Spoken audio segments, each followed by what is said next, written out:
que moo di conseil constitutionnel pour sa candidature daal di war a mën a daal di jàll du ñàkk itam neen si daal di ñëw si kam tuuti incha allah par rapport ak wàllu wuunu mel donc instant bi nag si dépôt den daal di tool dépôt bi bokk na si nga xam ne que moo di certificat de nationalité photocopie légalisée extrait de naissance casier judiciaire attestation partie liste parrain déclaration sur l'honneur du candidat waaye itam am na conseil constitutionnel peut-être dina daal di saytu toog xool ma xam am na ñoo xam ne amuñu bi nationalité ñii ma xam dégg neen français loolu lépp aussi dafa nekk ay comptes yoo xam ne itam conseil constitutionnel dina ko jël en compte. Très bien waaw comme ni nga ko waxee je pense que tey jii dafa am ay pièces yoo xam ne ñoom ñooy accompagner la candidature donc L21 code électoral am na yoo xam ne bind na ko concernant les pièces Fallou mu ngi koy wax dafa am le certificat de nationalité am nañu la photocopie légalisée de la carte d'identité nationale faisant office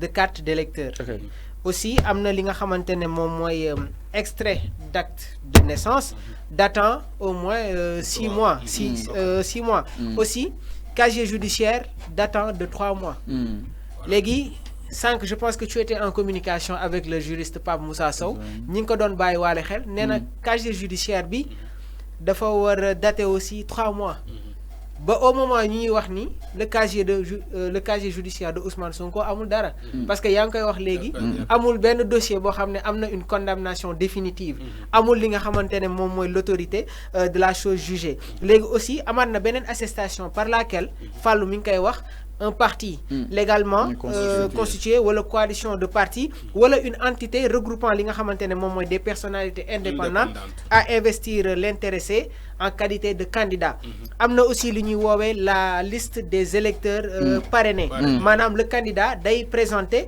sur un fichier électronique yaa ngi koy wax sànq même dem Pape Moussa bi mu waxee ba yam ci si parti bii nii daf si taxaw parce que xam nga pour lan je pense que si débat yu ñu mujjee woon dégg maa ngi leen doon wax ne que Dame Mbodj je l'ai écouté à un moment donné mu ne aujourd'hui si la DGE refuse de donner les fiches de parrainage aux mandataires muy ayib Sénat suñ ko joxul ñoom am nañu li nga xamante ne moom mooy la responsabilité wala attribut ñu defar un fiche de parrainage conforme au modèle parce que sooy gis même si pièces yi ça a été bien énuméré nee nañu day am li nga xamante ne moom mooy la liste des électeurs ayant parrainé le candidat présenté sur un fichier électronique ça peut être li nga xamante ne moom mooy clé USB après mu ñëwaat ne et en support papier conformément au modèle prévu donc déggoo ñu wax DGE déggoo ñu wax Sénat li ñu wax leer na mooy lan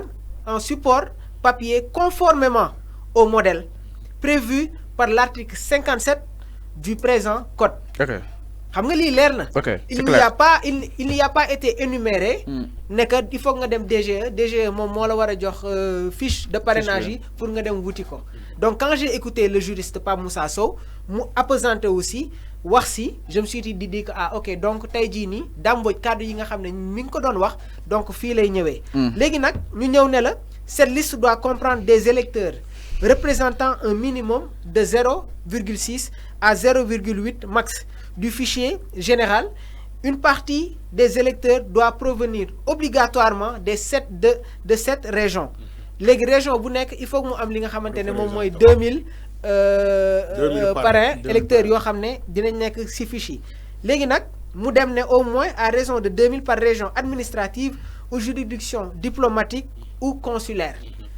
ci beneen wàll bi maa ngi lay wax am na li nga xamante ne moom mooy la déclaration sur l'honneur du candidat qui atteste que sa candidature est conforme aux dispositions de l'article L28 de la Constitution exclusivement de nationalité sénégalaise et qu'il sait lire et écrire la langue officielle.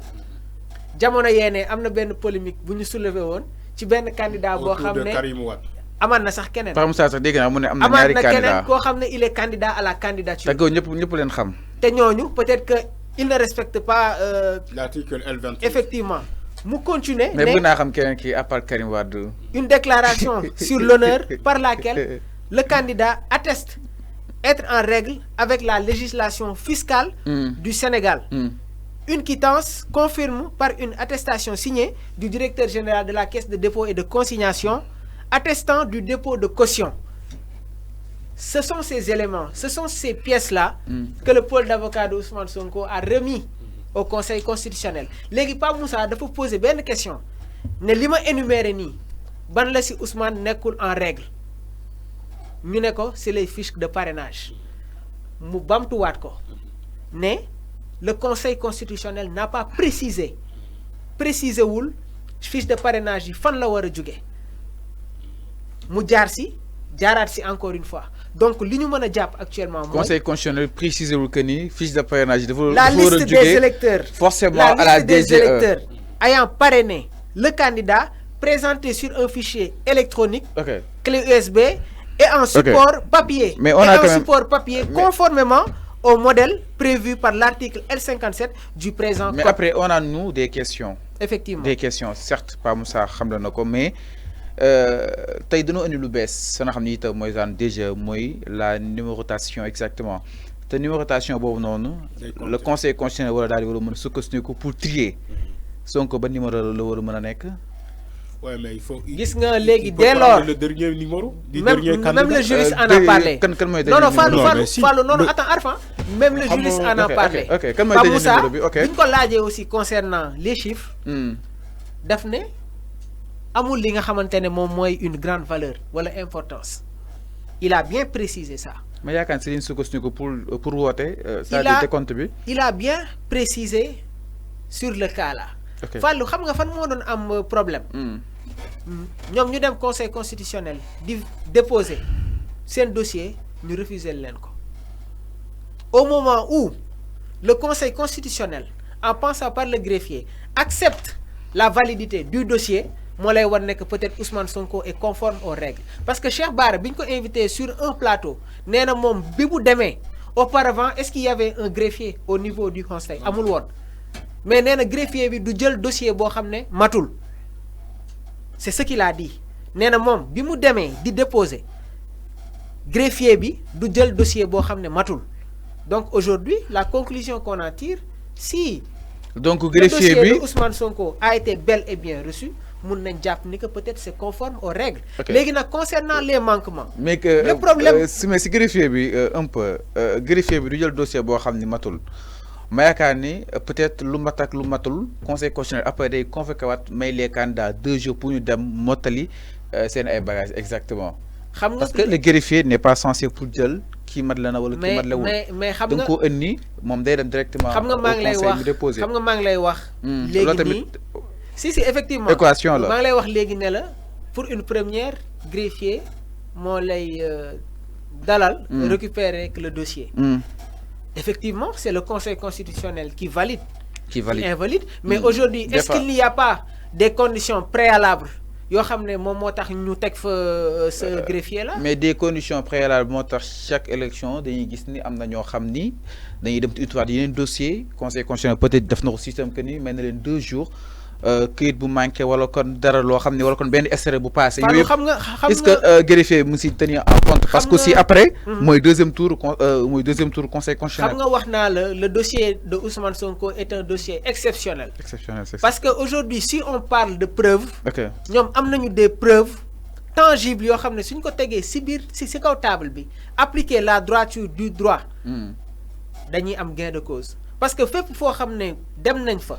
ñu bloqué leen accès bi les autorités ont été informées. avisé nañ leen.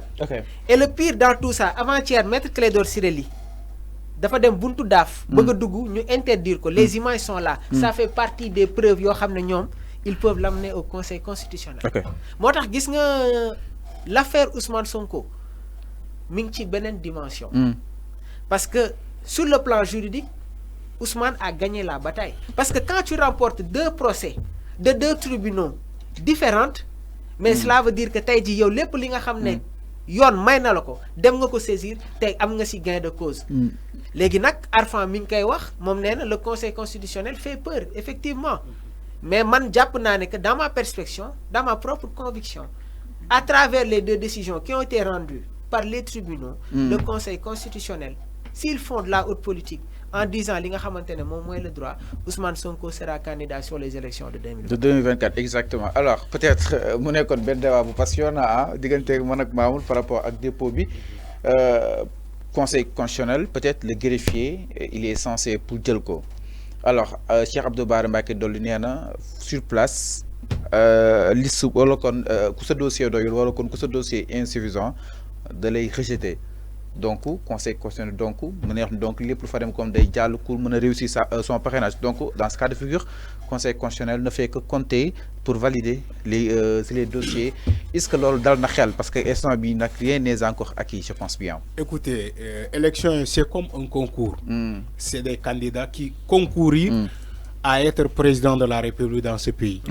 Mais dis-moi dans quelle administration ngay dem déposer un dossier de concours boo xamante matul ñu recevoir ko pour un concours waxuma ban administration ngay pointé yow ñu ne la andil lii boo bëggee bokk concours bi andil lii andi casier andi nga ba pare nga teg ci 1000 francs wala 10 000 francs pour sa caution. Je suis tout à fait d'accord avec yow nga dem ci administration avec un dossier incomplet administration boobu nangu sa ko donc exemple laa la jox non je pense que bokkul enfin xam nga concours fa fay dem benn yoon nga fay dem ñu valider la wala ñu invalider wala ko ñu invalider la fi conseil constitutionnel dafa convoqué waat le 11 janvier ni ñëw leen ñi ñoo jàll c'est que da ngay comprendre li ma bëgg a wax c'est la même chose. Allez-y.